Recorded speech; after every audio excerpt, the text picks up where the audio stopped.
다음 소식 아주 뜨거운 문제입니다. 지금 유치원과 어린이집이 마침내 통합한다. 오는 2025년부터 시행한다. 교육부가 아주 야심차게 발표했는데 말이죠.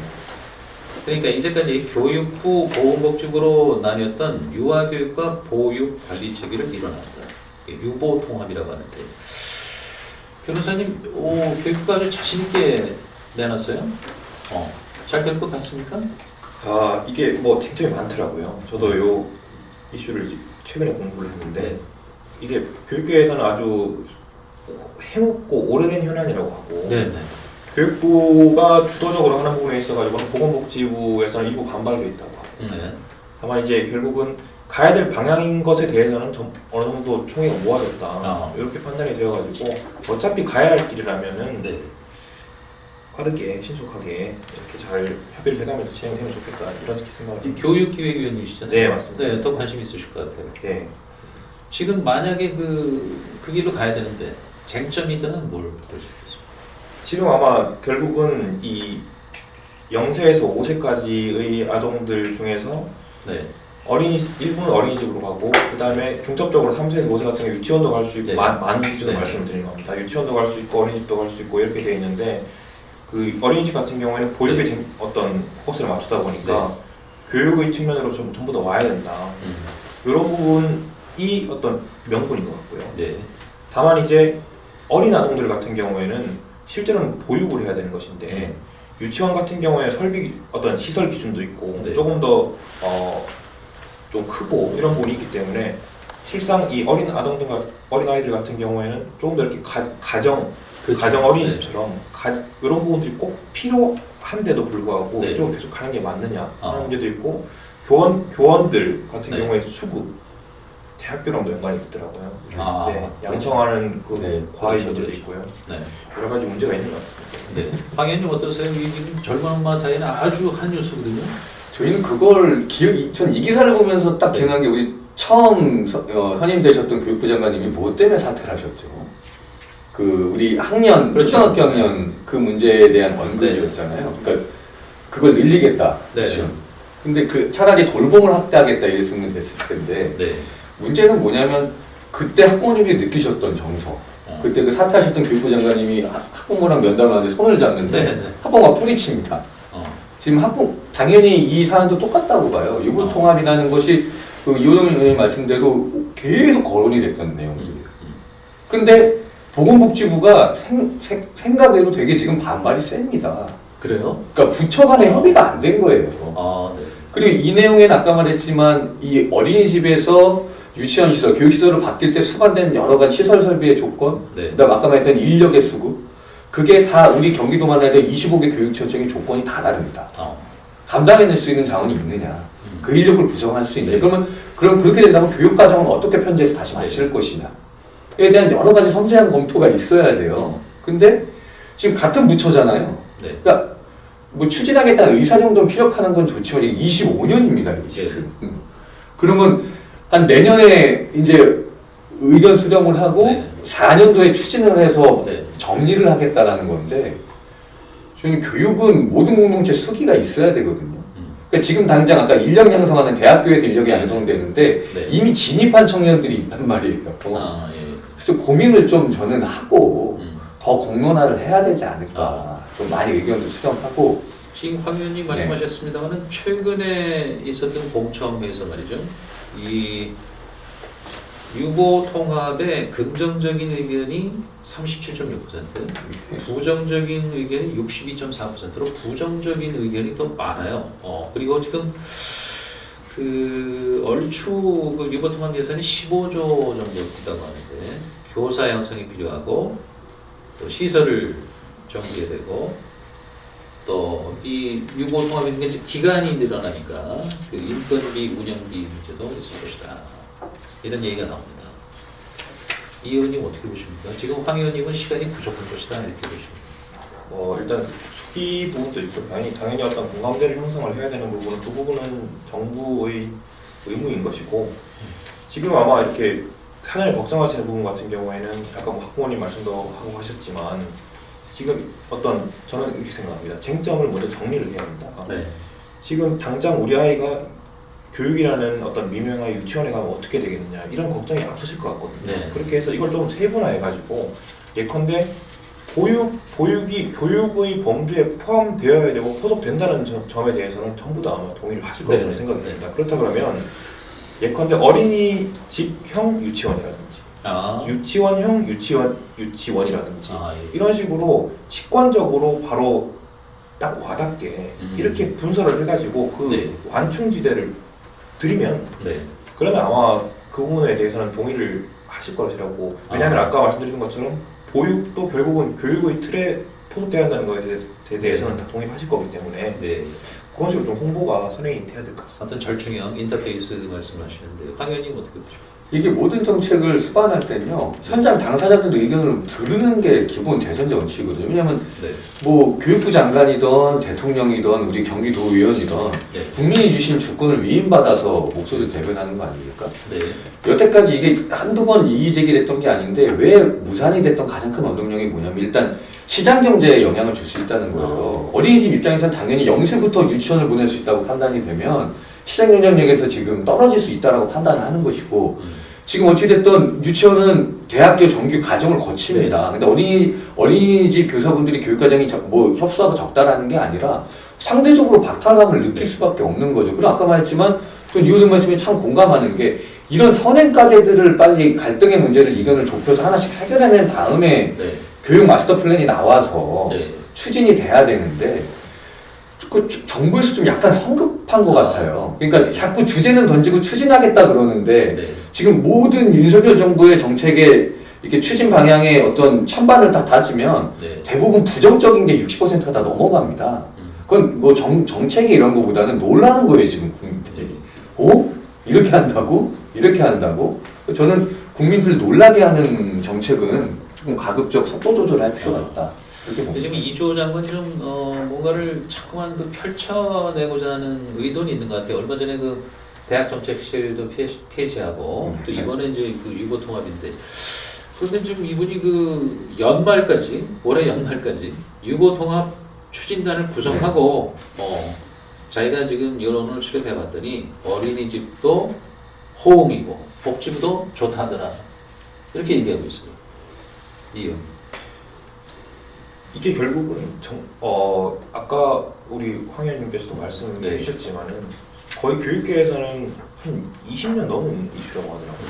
그렇다 그러면은 이제는 정책의 결단의 영역에 들어갔다고 저는 생각이 됩니다. 예. 그렇게 생각이 되고요. 그 지금 예를 들어서 지금 교육부 장관님 같은 경우에 취임하시고 나서 뭐 유보통합의 어떤 아젠다를 갖다가 던지는 이런 부분 같은 경우에도 정책을 결단하고 그걸 집행하는 일련의 과정 중에 저는 있다고 생각이 되고 예. 그걸 하는 거 자체를 갖다가 예를 들어서 미리 왜 안 했냐라고 하기는 어려운 것이 그 어젠다를 던져야 이 조직 내 예를 들어서 아까 추진단 같은 그렇죠. 경우에도 네. 형성을 할 수가 있는 것이고 그걸 만약에 미리 하다가 예를 들어서 외부에서 밝혀졌다 그러면 또 어떻게 하시겠습니까? 밀실에서 한다고 얘기가 나올 거 아닙니까? 그러니까 이런 방향으로 가겠다. 다만 추진단을 만들어가지고 수기 과정을 당연히 거치겠죠. 네. 네, 그런 일련의 과정 중이라고 좀 이해를 해주시면 좋을 것 같습니다. 윤석열 대통령의 정책이 60%가 부정적이다 이렇게 황 의원님 말씀하셨습니다. 뭐 세부적인 제가 그 통계를 정확하게 못 봐서 모르겠습니다만은 아마 이 부분이 만약에 어떤 홍보라든지 이런 부분이 덜 돼가지고 그럴 수도 있을 것이고요. 예. 아니면은 뭐 세부 항목을 제가 못 봐가지고 지금 뭐라고 말씀드리기 어렵습니다. 네. 저는 그런 거죠. 그렇다면 유보통합, 뭐 공론화위원회 네네. 이런 것들이 지금 얘기가 추진단이에요.